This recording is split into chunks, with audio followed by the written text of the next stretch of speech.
Boa noite, está no ar mais uma edição do Resenha Semanal. Hoje vamos falar sobre a violência militar que está a acontecer na zona norte do país, particularmente na província de Cabo Delgado. Vamos dar um olhar sobre a visita do Presidente da República à cidade de Maputo e também sobre a sinistralidade rodoviária no nosso país.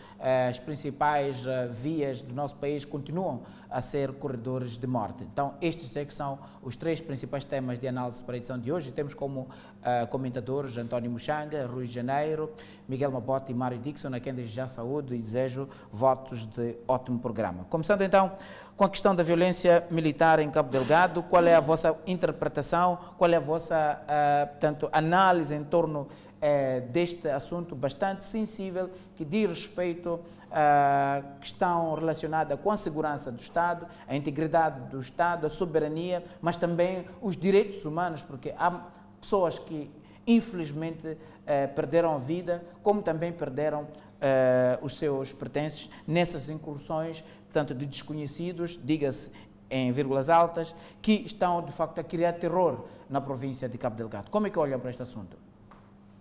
Sr. Muxanga, tradicionalmente vou começar por si. Muito obrigado. Primeiro agradecer a Deus pela proteção e vida que nos proporcionado. Saudar a população de Inhambane, sobretudo a população dos distritos de Inhassoro, Vilanculos, Inhambane e Jangamo, onde trabalhei esta semana. Indo concretamente à questão que me colocas, ia dizer que a questão da violência militar ou violência que está-se a propagar já em 4 distritos de Cabo Delgado, nomeadamente, mais de 5, né? Foi Mocimboa da Praia, passou para Palma, para Nangade, agora Macomia, depois Kisanga, agora Montepuez.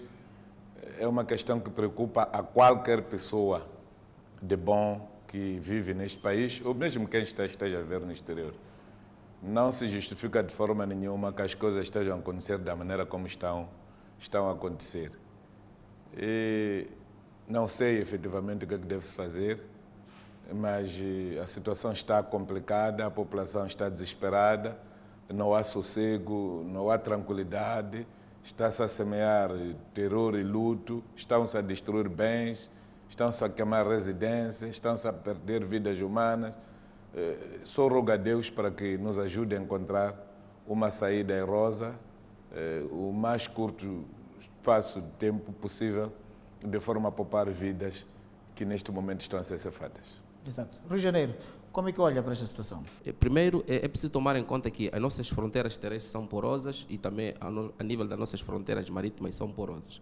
Eu penso que aqui estamos dentro de um elemento que chama-se, na minha opinião, daquilo que são mais ou menos as minhas leituras, eu vejo, estamos dentro de um fenômeno sociopolítico de natureza de um radicalismo e extremismo islâmico, mas que também pode estar por detrás de uma conspiração internacional. Não nos esqueçamos algumas mensagens que foram deixadas no passado pelo presidente da Turquia cá em Moçambique, Recep Tayyip Erdogan, sobre a questão da abertura e possibilidade de células terroristas, não só em Moçambique, mas também a nível da costa oriental africana. Temos países como Tanzânia, Quênia, Somália, que têm muita facilidade em termos dessas redes terroristas.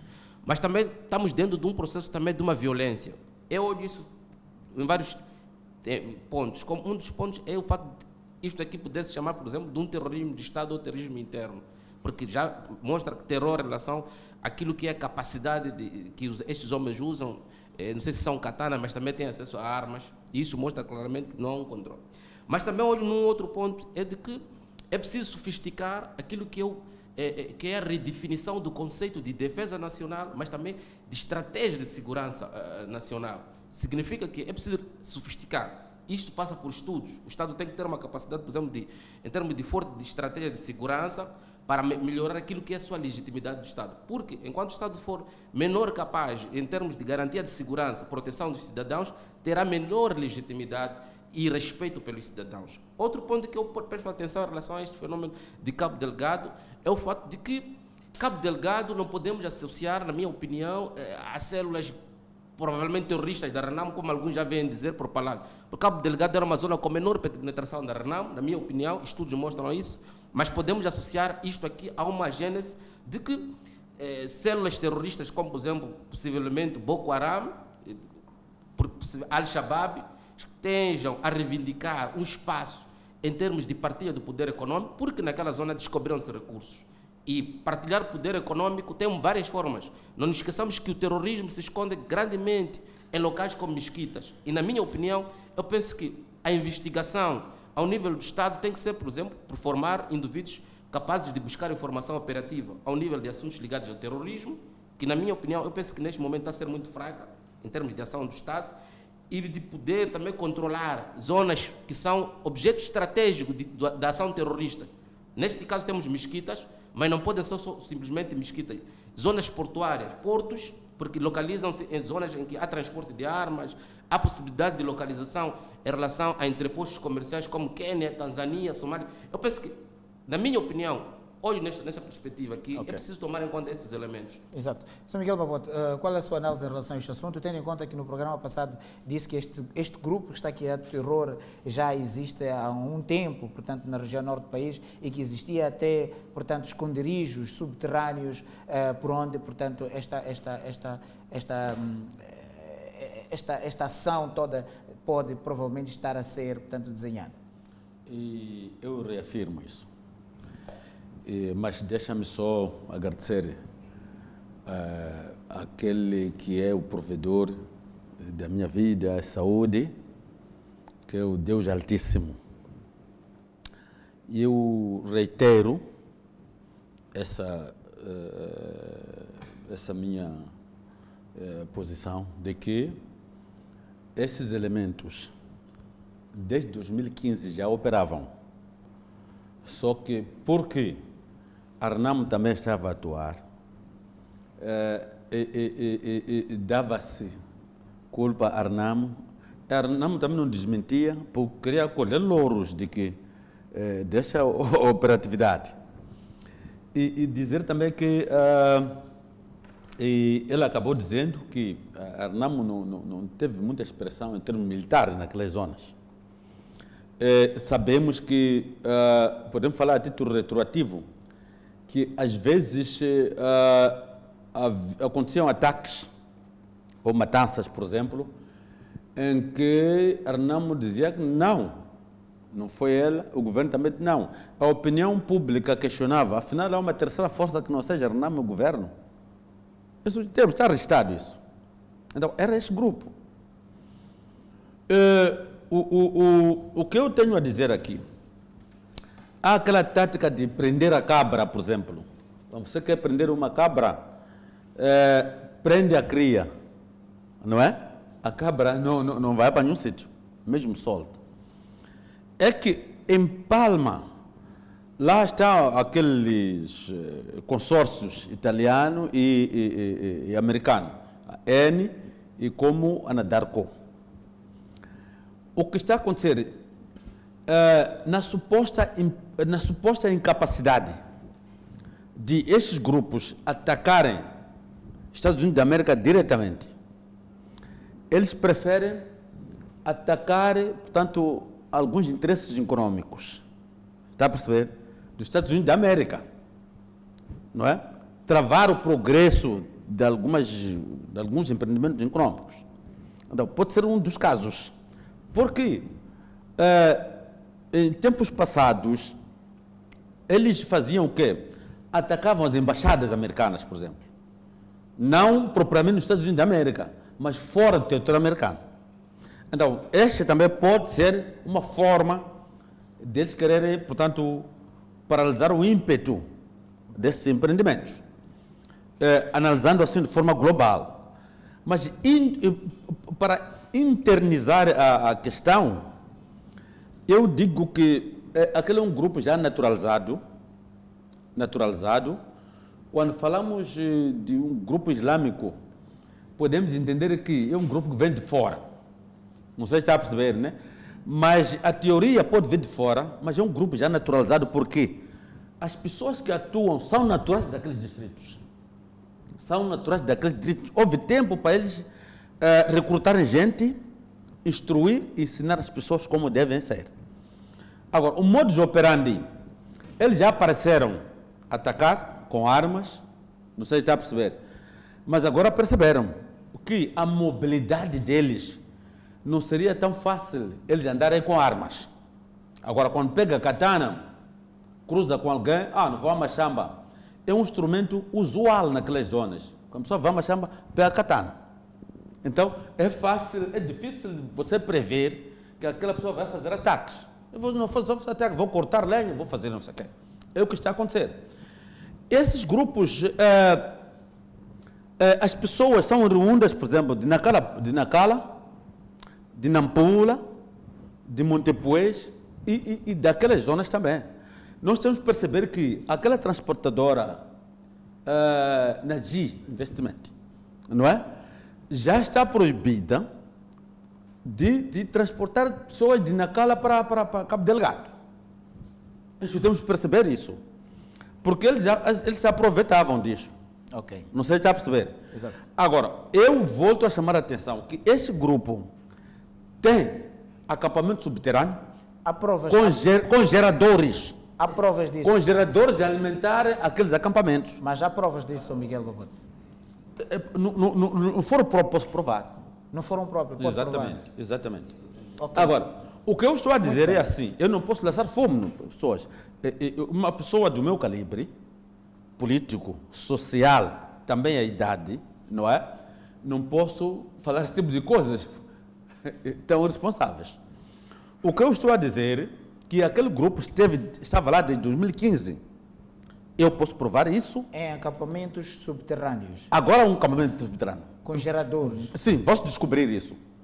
E dizer mais também, é que o que está a acontecer para mim é que eu sempre condenei esse discurso da polícia. Dizer que não, a situação está controlada. Eu disse semana passada aqui, não é? Isso apanha sempre a população desprevenida. Exato. Quando estamos seguros, as pessoas dormem à vontade. O que eu tenho a dizer é que prenderam mais de 200 elementos deles, não é? E se diz que o grupo está fragilizado, está desesperado. Mas o impacto daquele grupo menor, o que está a fazer, é maior do que quando eram muitos. Ok. Não sei se está a perceber. Então, bem. a minha preocupação é esta, é que nós sabemos que, em termos de política de defesa do Estado, cada Estado, quando surge um movimento, a tendência é de minorizar aquele grupo.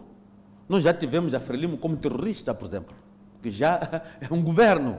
Já tivemos a Renamo com bandos armados. Está-se a negociar. Não sei se está a perceber.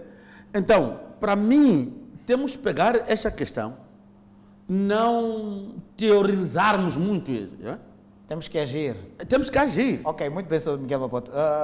Mari Dixon, qual é a sua opinião em relação a este assunto? Boa noite, senhores telespectadores da TV Miramar. Agradecer a Deus pela vida e pela saúde minha, dos meus familiares. Parabenizar o senhor Dr. Xande pela tomada de posse como provedor de justiça. Parabenizar Sua Excelência, senhor governador da província de Zambésia, pelas recentes inaugurações dos projetos no distrito de Xinde. Agradecer bastante a Miramar e cumprimentar os meus colegas do painel. Respondendo à pergunta que está me sendo colocada, primeiro eu quero associar-me um pouco com o Dr. Rui, devido aos fatos desde outubro do ano passado. Eu como já fui militar e oficial do Exército, os fatos em si falam por si e não podemos desassociar dos fatos. Primeiro, quando se deu o primeiro ataque à esquadra de Mocimboa da Praia e Palma, os sheiks e imãos disseram que o grupo que fez é um grupo que vem da Somália, com residência na Tanzânia e no Quênia, e que chegaram naquela região em 2002 e hospedaram nas mesquitas, ensinavam o Alcorão, recrutaram jovens para aprender o Alcorão com bolsa de estudo na Arábia Saudita, e que depois, quando voltaram, até apareceu um jovem que tinha viajado para lá, a dizer que quando voltou notou de que havia diferença na profissão da fé islâmica e ele preferiu abandonar. E esse grupo, quando voltou, abandonaram as mesquitas que outrora os receberam, os hospedaram e começaram a construir as suas próprias mesquitas.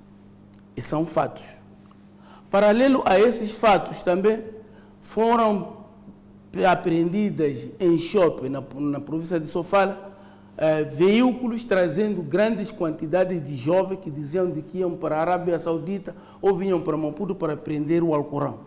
Aqui no Maputo, em Bunissa, havia mesquitas que a 1h de madrugada havia gritos de jovens que parecia que estava a se treinar. O secretário de Bunissa pôde confirmar isso e a polícia da Matola Machava Sede pôde confirmar isso.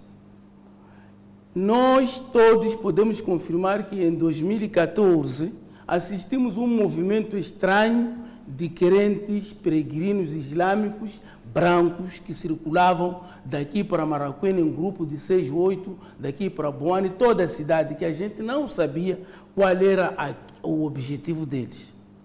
Estes são fatos.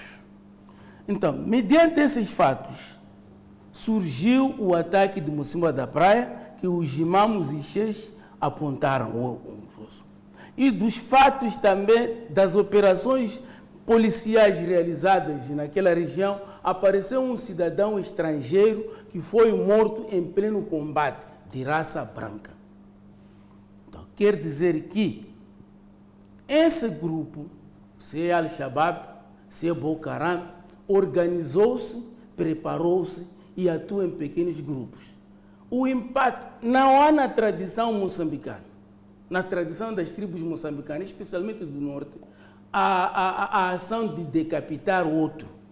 Essa é uma ação do movimento que já vem sido falado no fórum. Agora, é infeliz o presidente do Conselho Islâmico aparecer na imprensa a mandar recados para o governo, para que o governo procure outras maneiras de dialogar com o grupo, em vez de andar a atacar mesquitas ou destruir mesquitas. Ora bem, sendo o Conselho Islâmico, sendo a religião islâmica que hospedou a essas pessoas em 2002 até agora, não seria justo o presidente do Conselho Islâmico, ele em pessoa, ir falar com o chefe do Estado, atendendo e considerando que a religião islâmica está bem beneficiada no governo, porque tem o presidente da CNE, que é um sheik muçulmano, tem o vice-presidente, o segundo vice-presidente da Assembleia da República, que é um sheik muçulmano, tem o doutor Abudo, que era provedor, que é muçulmano, o doutor Xande agora é muçulmano, o doutor Karim são muçulmanos, todos estão no puleiro, estão no topo do governo. Por que o presidente do Conselho Islâmico aparece a mandar recados na imprensa? Então, eu começo a associar-me com o que disse o doutor Rui, de que há interesses de querer se dividir, de querer se beneficiar dos rendimentos, dos recursos naturais da província de Cabo Delgado, atendendo e considerando que alguns nossos cidadãos de pele branca, de origem indiana, árabe, muitos cresceram em Nampula e Cabo Delgado e nasceram lá. Então, neste momento em que o governo moçambicano está na posse de recursos naturais, logicamente podem querer fazer parte da divisão desses recursos, por isso trouxeram essa gente e eles nunca não querem se aparecerem à frente. Curioso, fato curioso é que no meio de tudo isto, está-se a usar exatamente o sentimento que o governo da Frelimo tem em relação ao povo, porque a Frelimo é do povo e a Frelimo é para o povo. Então, como a Frelimo é do povo e é para o povo, e o seu governo é do povo e é para o povo, os mentores desses, os que contrataram essa gente de fora para vir fazer os ataques, sabem muito bem que cortando cabeças da população, queimando casas da população, a Frelimo vai fazer o mesmo que está fazendo com o Arnamo, vai sentar na mesa, vai assinar acordos que é para o bem-estar do povo. Então, isso é que está acontecendo. O fundo do fundo é esse que está acontecendo. Muito bem, vamos observar um rápido intervalo, voltaremos no próximo bloco para continuar a abordar, portanto, este assunto que é bastante importante e sensível do ponto de vista da soberania e integridade do Estado moçambicano, mas também na componente dos direitos humanos dos nossos compatriotas. Não sai daí, até já.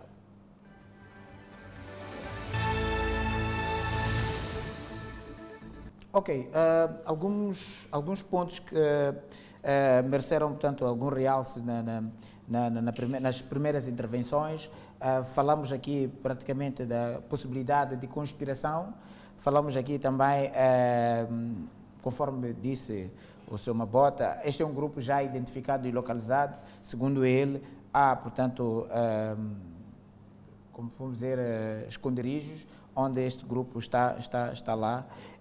Terceiro, temos a questão de prender algo para, de facto, imobilizar a quem tenha interesses diretos naquilo que se presume que seja o interesse, portanto, destes indivíduos desconhecidos, porque até aqui não há um rosto claro de quem sejam estes indivíduos que estão a perpetrar estes ataques, que acontecem, portanto, numa província que é o atual Eldorado de Moçambique, por causa dessas plataformas de exploração de hidrocarbonetos, portanto, em Palma, na província de Cabo Delgado. Estão lá os interesses italianos, conforme nós sabemos, estão lá também os interesses americanos. Se de facto há uma intenção clara de sabotar o investimento italiano ou americano, por que então este grupo não ataca a estas plataformas? Ataca a população que não é investidora, portanto, deste projeto, que a única coisa que a população, portanto, poderá beneficiar destes investimentos são as externalidades que vão resultar, portanto, daquilo que é a benevolência do próprio projeto à luz dos acordos que o Estado moçambicano, a AN e a Anadarko rubricaram. Por que não se ataca, então, o objeto, se é que é isto que eles preferem? Andam a decapitar pessoas. O que essas pessoas têm a ver com o gás? O que essas pessoas têm a ver com o petróleo? O que essas pessoas têm a ver com esta coisa que está a acontecer lá? Então, esta é a questão que eu gostaria de vos deixar refletir em torno dela. Mas o Sr. Muxanga já tinha pedido a palavra antes de si, Sr. Miguel. Bom, eu gostaria de pedir aos colegas para fazermos uma análise consentânea com a realidade. Não vale a pena aqui inventarmos coisas que depois vão nos banalizar. Estamos a falar de um território concreto. Eu, em 2015, trabalhei em Cabo Delgado. Andei uma semana. Saí de Pemba, de carro, até Palma. De Palma fui na moto, no local da travessia para a Tanzânia. Voltei para Mocimboa da Praia.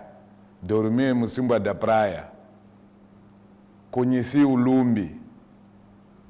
Senhor Miguel Mabota, é mentira que há grutas com geradores naquela zona. Isso é bastante mentira. O Lumbi é uma zona muito arenosa, com areia de praia. Um carro que não é 4x4 não pode entrar lá. Então, não pode haver gruta num terreno arenoso. Agora, não podemos criar uma situação de alarme excessivo, porque as pessoas estão a sofrer. É preciso perceber que há uma situação que não é boa, que temos que tentar perceber o que está a acontecer para conter esses excessos que estão a continuar. Se o problema é de gás, por que os terroristas não vão a Panditemane, em Nhambane? Porque também há gás lá. O tal gás que os terroristas precisam é aquele de Cabo Delgado. Esse é mais, quer dizer, não, qualquer coisa aqui que não tem relação nenhuma. O gás que ainda não começou a se explorar, já estão a atacar por causa de gás. Por que não atacam o pipeline aqui de Nhambane? No Congo, há problemas porque há garimpo. As pessoas lutam por controlar terrenos, têm diamantes, têm ouro. Eles tiram isso e vão vender. Agora, é preciso irmos um pouco a fundo. Pelo que eu saiba, em Palma, não há garimpo. A única atividade que as pessoas fazem lá é pesca. Em Nangade, não há garimpo. Em Mocimboa da Praia, não há garimpo. Em Kisanga, não há garimpo. Eu, quando ia a Cabo Delgado, passei de Macomia, passei de Chai. Apanhei pessoas lá. Uma dessas pessoas, que era administrador lá, chamado Chavo, agora está na Macia. Acho que está-me a ouvir agora. Não havia problema nenhum em 2015 em qualquer território de Cabo Delgado. É mentira. Portanto, encontre outras razões para legitimar as vossas mentiras. Não procurem arranjar coisa que não existe, que não existia ali naquela zona. Agora, o que motiva isto? Esse é um assunto que o Estado tem que tentar investigar e encontrar. Nós somos muito pequenos para sabermos quais são as motivações. E quando se trata de situações militares, eu já chamei a atenção neste debate, que se calhar a coisa que o presidente Nenhum se percebe melhor é a questão militar, porque ele foi ministro da Defesa por mais de 5 anos. Então deixemos as forças de defesa e segurança fazerem o trabalho que estão a fazer. Esteve no terreno o ministro da Defesa, fez o trabalho que fez. Os insurgentes ficaram a atacar. Agora está lá o ministro do Interior. Vamos ver que resultados que eles vão nos trazer. Agora, o apelo que tem que se fazer é que nós não podemos criar alarmismo. A serem islâmicos, então violaram a norma.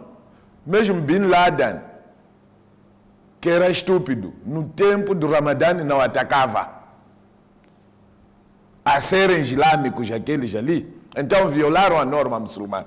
No tempo de Ramadã, todos os movimentos radicais islâmicos não fazem ataques. É tempo muito sagrado para eles isso.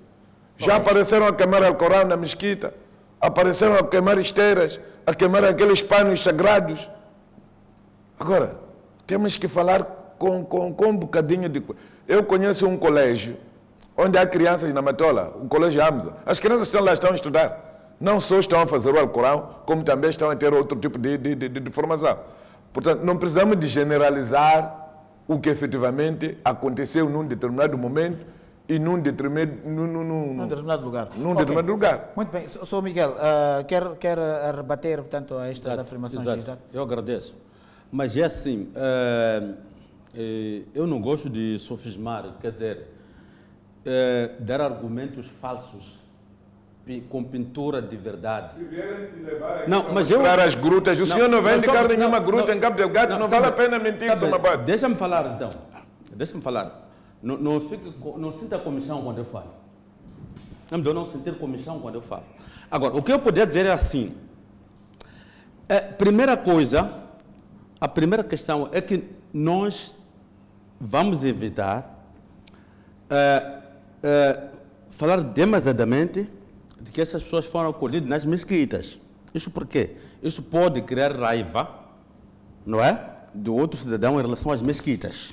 Mesquita, para mim, é uma sinagoga, é igual a uma igreja, etc, etc. É similar a isso. Então, senão vamos começar a ter o quê? Isso para evitar conflitos religiosos. É melhor evitarmos isso. Aqueles são criminosos, vamos chamar assim. A segunda questão que o Sr. Mchanga pode estar equivocado. Eu falei de interesses americanos. Temane não é interesses americanos. Saiba isso, é deputado, mas sabe que não é interesse americano. O senhor falou segunda de questão, grutas, não, deixa-me falar. De grutas com giradores. Sabe, deixa-me falar, então. Em Temane não é interesses americanos. Saiba isso, senhor deputado. A segunda questão, na quarta-feira, esta quarta-feira passada, a companhia canadiana Wentworth, não é? Interrompeu as suas pesquisas de avaliação de gás. Em Palma, tem que saber isso. Interrompeu. Esse é o objetivo para não avançar os projetos.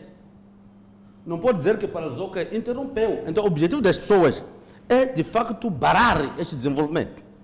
A terceira questão, as matanças, por que matam as populações? Exato. Eles querem uma simpatia forçada nas populações. Eles não encontram acolhimento nas populações. Então, é uma retaliação de que se vocês não nos acolhem, nós vamos matar vocês. Forçar que as pessoas aceitem, não é? Acolher eles nas suas casas. Esse é o objetivo. Mas o objetivo final, primeiro, neste caso, é parar os projetos. Exato. Está claro. E há esses contornos subterrâneos? Olha, eu disse, existe, senhor. Ok, muito bem. Rui Janeiro, quero falar sobre esse assunto? Simplesmente... Eu penso que, até um certo ponto, o senhor Miguel Mabot tem razão. Né? Mas é necessário que também estudemos esse fenômeno. Mas eu penso que o Estado também pode recolher informações via drones militares. Nós temos uma cooperação com a Coreia do Norte a nível da defesa. Podia-se muito bem aproveitar. A Coreia do Norte fabrica drones militares que recolhem informação operativa. Eu penso que seria importante agora. Mas também vejo um outro ponto que, na minha opinião, eu penso que sim, que é devido à partilha de poder econômico. Estes indivíduos estão a reivindicar partilha de poder econômico. Eu defendo a tese da conspiração internacional. Por quê? Porque se nós formos a prestar atenção, todo aquele que é movimento terrorista faz a decapitação. O Estado Islâmico faz decapitação. Agora, provavelmente pode não ser um movimento terrorista que está a operar ali, mas sejam células terroristas. O Estado Islâmico, a fonte do terrorismo é o petróleo e o gás. Não nos esqueçamos disso. Ali tem petróleo naquela zona. Ou vai ser descoberto petróleo. Os fenômenos terroristas não começam de hoje para amanhã. Começam com katanadas. O Estado Islâmico usa katana, não podemos esquecer. Se olharmos para o Estado Islâmico do Levante, ataques no Iraque e na Síria foram feitos por katanas, depois usou-se armas. Cabo Delgado tem muitas saídas a nível costeiro e há muitas fragilidades a nível marítimo. Provavelmente é uma zona frágil para poderem fazer esses ataques. Outro ponto que eu presto atenção aqui é o fato de que é preciso melhorar a nossa estratégia de segurança. Volto a dizer isso porque estava a ler um estudo em Cuba em que a estratégia de segurança cubana é de um indivíduo controlar 5 indivíduos. Me parece que em Moçambique nós não temos esta estratégia de segurança, quer ao nível da inteligência, quer ao nível da segurança pública. Eu penso que a segurança pública também tinha que ter essa estratégia. Um indivíduo que vive num bairro, existe outro indivíduo que lhe controla. Por exemplo, em Cuba, há uma estratégia de segurança em que, ao nível da segurança pública, dentro de uma casa, existe um filho a controlar dos elementos do agregado familiar, até controla seu pai e sua mãe. Eu penso que naquela zona também devíamos usar esse mecanismo aqui, para descobrir, na verdade, quem são essas pessoas. Mas agora, por exemplo, estávamos a falar aqui no programa e levantou-se a possibilidade de o governo ter que, perante essa situação, negociar, já que está pressionado a ter que negociar. Mas a questão que se coloca é, o governo vai negociar com quem? Porque não sabemos quem é, de facto, que está por detrás destas matanças. Sim. Isso é uma das questões. Exatamente. Porque se não sabemos também se, de facto, este grupo está ou não associado a grupos terroristas. Então, o governo, tendo esta vontade de aproximar-se, provavelmente, aos prováveis mentores deste fenómeno, com quem o governo vai negociar? Olha, e será que o governo tem que passar a vida a negociar, quer dizer, negociar o desenvolvimento do seu próprio Estado? Olha, isto aqui está muito ligado a que chama-se armadilha de conflito. Nós, em Moçambique, nunca fomos ditos que há condições para a ocorrência de fenômenos terroristas, mas elementos mostram claramente, por causa da localização, por causa da descoberta de recursos, por causa da maior abertura, fragilidade das fronteiras terrestres, marítimas. Mas também há um elemento que nós não podemos esquecer, é de que em Moçambique cresceu nos últimos tempos o extremismo religioso. Há muito extremismo religioso em Moçambique. Se prestar atenção, há indivíduos da religião islâmica que se sentem reprimidos e que se sentem afastados do acesso ao poder político em Moçambique. Provavelmente, estes indivíduos estejam a reivindicar o poder econômico.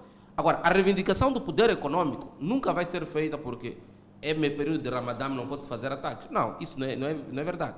Outro ponto que eu gostaria de discutir aqui é o fato de que, durante muito tempo, em zonas em que foram investidas poder econômico americano, houveram ocorrências terroristas. Se nós formos a prestar atenção, mesmo no Médio Oriente, houve ataque do Estado Islâmico.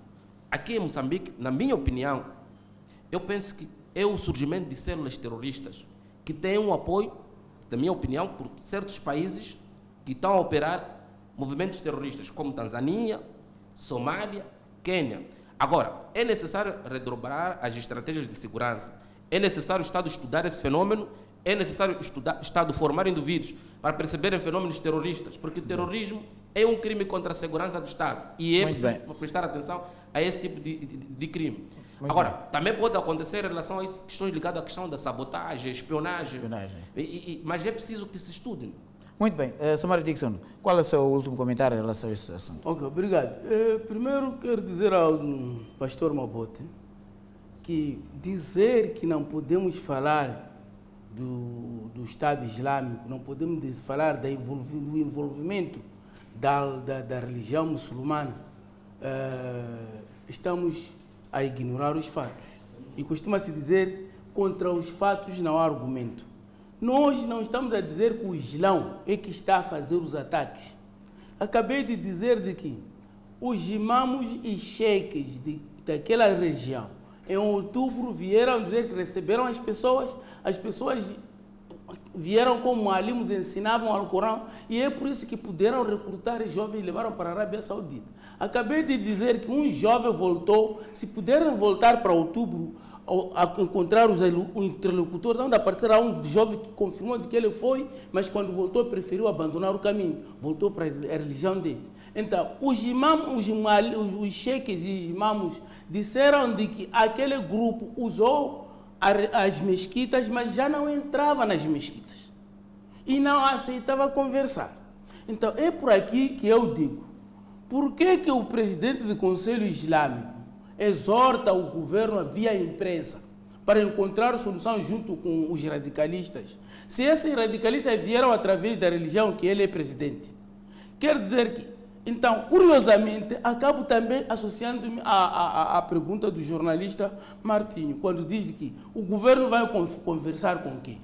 O que é por isso mesmo que eu chego à conclusão de que aqui os interesses é de divisão dos rendimentos. Porque se o governo dizer que vamos conversar com quem, essas pessoas que estão a mandar recado via imprensa vão dizer com quem vão conversar. Vão se oferecer, dizer que nós vamos contactar para encontrarmos solução, vamos trazer. É aqui onde está o assunto. Então, quando há de falar de abrigos, não abrigos, naquela região, do pastor Mabote, fica a saber de que a base da nossa luta de libertação foi a província de Cabo Delgado. Os combatentes da luta de libertação conhecem bem Cabo Delgado. E a maioria parte dos combatentes estão em Cabo Delgado, estão em Moeda. Não saíram, a maioria parte. Número quase acima de 2 batalhões estão lá, vivem lá. Esse grupo não anda em grupos de 20 e 30, anda em um grupo de 3, 4, 5, com 2 ou 4 armas. Então, esse grupo está a fazer guerra de movimento. Guerra de movimento é aquele que você não fica no mesmo sítio. Cortou a cabeça de 5 pessoas, levou o armamento, desmontou, meteu numa mochila, pôs nas costas, levou as katanas, meteu numa outra mochila, pôs nas costas e estava a viajar. São simples viajantes. Esse grupo que está a fazer. Fazer abrigo, até colocar eletricidade, não é uma coisa que se faz de um momento para o outro. Não é uma coisa que se faz de ânimo leve. É bom a gente não falar coisas que não sabemos. Portanto, se tem informações exatas, então também deixa de mandar recados via imprensa ao governo, aproxima do Ministério do Ministro da Defesa, ou do Ministério da Defesa, ou do chefe do Estado-Maior-General, ou do Comandante-Geral da Polícia, diz de que tem abrigos no sítio X, na aldeia X, na montanha X. Voltaremos daqui a mais alguns instantes para analisarmos um outro tema. Provavelmente vamos falar sobre a visita do Presidente da República à cidade de Maputo, e se ainda nos sobrar tempo, vamos dar uma vista rápida em torno da sinistralidade rodoviária no nosso país. Até já.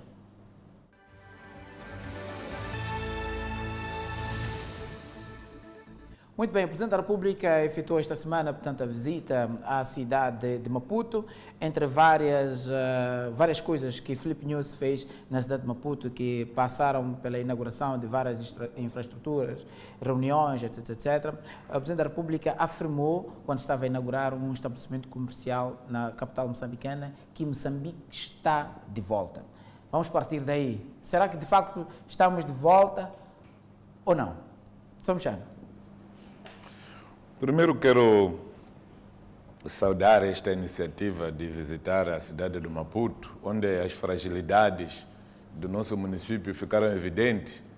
Haviam pessoas que pensavam que o Matlombe era um grande mestre, conhecedor da área dos transportes, e uma simples pergunta que o presidente lhe fez trouxe todas as fragilidades que aquele homem, que aparentava ser um monstro grande, que afinal de contas faz de conta, não há nada. O Presidente da República fazia uma pergunta a ele sobre como é que está a situação dos transportes. O Presidente da República acaba de inaugurar uma frota de autocarros, dizer que foram distribuídos na cidade, mas a população continua a andar de mailovers. E o Matsombe estava a dizer ao Presidente da República que o cumprimento é de 100%, a satisfação das necessidades populacionais. Então o Presidente pergunta: será que o povo está satisfeito a andar no Mailove? Quando eu saio da casa para o serviço às 7 horas, apanho o carro aqui na Julius Nyerere, cheios nos Mailove. Será que o povo moçambicano mesmo está satisfeito a andar no Mailove? Então está a ficar claro que os dirigentes que nós temos em algum momento, não servem para o país porque não conseguem dizer as dificuldades que têm ao alto dirigente, para o alto dirigente da nação, os ajudar a encontrar soluções. Foi muito oportuno a forma como o presidente faz a abordagem das questões. Vi a mesma coisa, uma vez aconteceu em Cabo Delgado, onde alguém falava de produto destacável, falava de um distrito aí que já produz muita castanha de caju. O presidente da República conhece melhor quantos cajueiros tem lá. Quer dizer, as pessoas inventam coisas. Apareceu também, se fala, onde há cumprimento, porque a situação está boa. O presidente tem conhecimento de zonas onde há bolsas de fome. Se a província está boa, por que a própria província não consegue resolver os seus assuntos sozinho?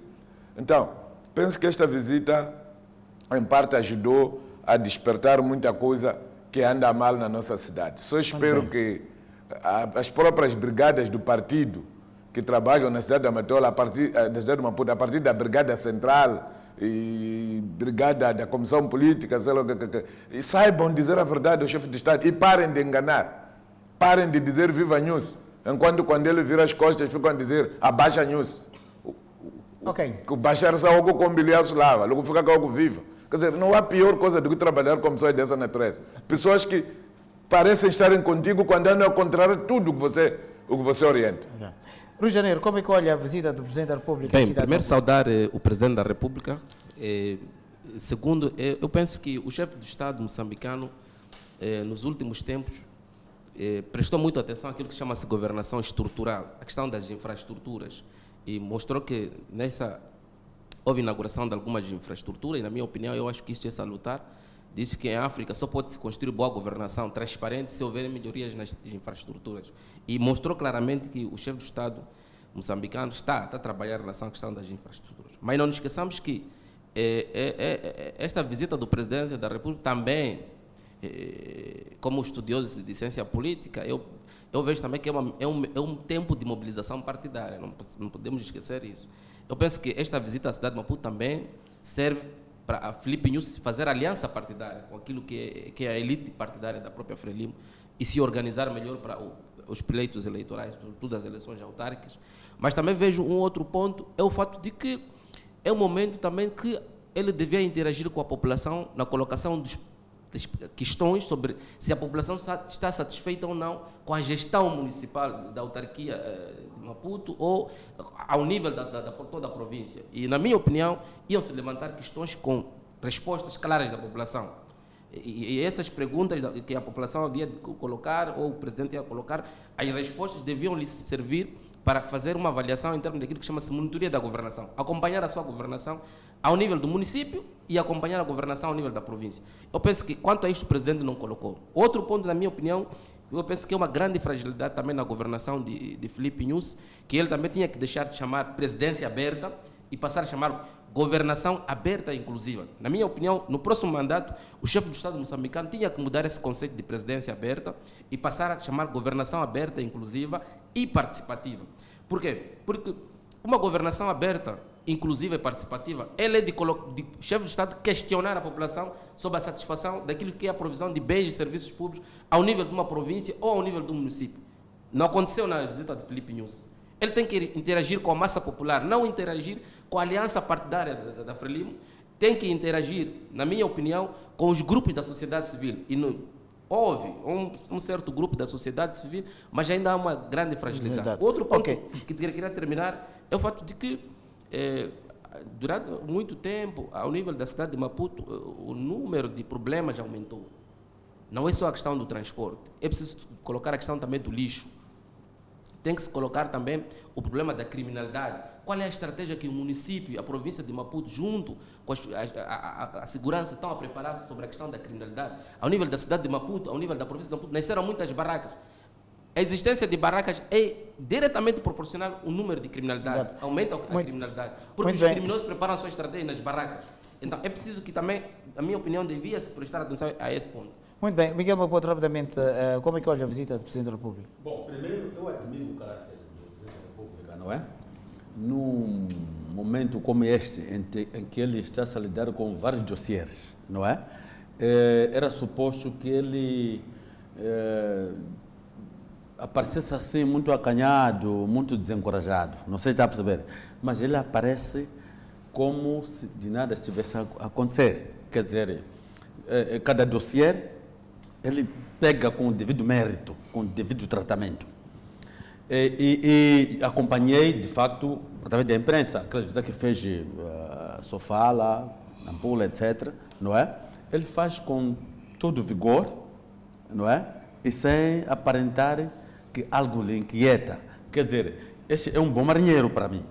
Agora, a questão que eu posso colocar aqui, eu acompanhei o questionamento ao vereador Matlombe. O vereador Matlombe disse que até dezembro estaríamos em 100% da disponibilidade daquilo que é a demanda, a procura. Satisfação das necessidades. Eu percebi isso. Até dezembro. Mas não disse agora. Mas os autocarros já foram alocados. Exato. Não, ainda vem mais. Mas os autocarros já foram alocados. É um número bastante razoável. Mas é preciso ver também que... a circulação é preciso ver que... de autocarros até meia-noite. É preciso ver Às que... 20 horas já não há autocarro na rua. Exatamente. Esse é que o erro. Estranho. Os masbombos estão em maior número agora do que o ano passado, não é? Mas há limitação do horário. Acho que deviam continuar até mais altas horas, até 23 horas. Essa questão que tem que se corrigir. Agora, outra questão que eu vejo aqui é que o Presidente da República, ele ao mesmo tempo é Presidente do seu partido, né?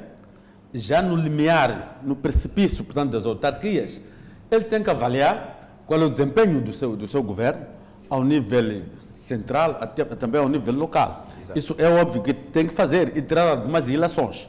Isso é muito importante. Eu acho que é bom que ele está muito bem. Somara Dixon, para fechar o programa, qual é a sua apreciação em relação à visita do Presidente da República? Bom, a minha percepção é pela positiva, primeiro. Se nós formos a ver, quando se diz presidência aberta, quer dizer que a presidência está no povo. Já saiu daqui, da Júlia Sinherer, está no povo. É por isso que em todos os comícios o presidente dá palavra às pessoas para falar, para propor e para apresentar outros casos. A presidência aberta não começou com o presidente Nhusi, nem com o presidente Guebuza, nem com o presidente Sam. Eu, quando andava na escola, nos meus 10 anos, o doutor Eastin Kamuzubanda, do Malawi, fazia a presidência aberta. Nós ouvíamos dizer que Angwazi Dr. Kamuzubanda, Arikumunda, o doutor Dr. Kamuzubanda está na Machamba, ele ia na Machamba, a presidência estava na Machamba e ia visitar. Portanto, não é governação. Presidência aberta, quer dizer que a presidência deslocou-se. É exatamente isso que devia fazer o vereador que acabaram de dizer. Porque na área de transporte, de fato, há uma má planificação. A Joaquim Tissano, da Júlia Sidgoso, da Praça da OMM, até onde ela termina, não tem carros. Os carros só saem da Baixa, vão para Patrício Lumumba. Mas você vai na Praça da OMM, às 14, 16 horas, a página está cheia de gente que vão para Patrício Lumumba, então sobe mais love. No domingo de manhã, desaparecem os carros, não há carros. Os mailoves tomam conta. À noite, a partir das 22 horas, não há carros, os mailoves tomam conta. Então, aqui há uma má planificação. Em relação ao lixo, temos que reconhecer de que o município trabalhou muito bem em relação ao lixo. Tivemos montanhas e montanhas de lixo, coisa que não está a aparecer. Mesmo água de esgoto já não está a aparecer. Agora, há uma coisa que o município tem que pensar, que eu acho que o município tem que pensar. Nós temos que estudar aquilo que fazem em Cozendurba, aquilo que fazem em Natal. Mercado 24/24. Aquela zona da circular, lá para Xiango, lá, devia se fazer um mercado grande, onde os caminhões entrassem dentro, pessoas dormissem lá, tirarem toda a gente da Baixa, irem ficar lá, mercado 24/24. Muito obrigado, Somara Dixon.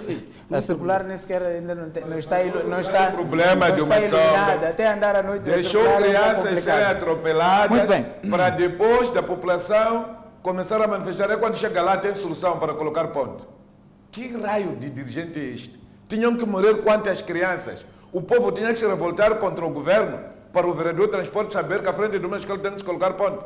É preciso que os municípios parem de praticar desmandos, parem de vender campos de esportes.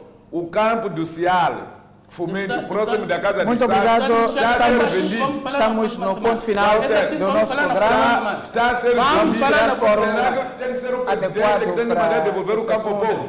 Muito obrigado pela vossa presença. Nós marcaremos, aliás, voltamos a nos encontrar aqui neste espaço no próximo domingo para mais um programa Resenha Semanal. E assim que nos acompanhou, muito obrigado pela audiência. Até a próxima.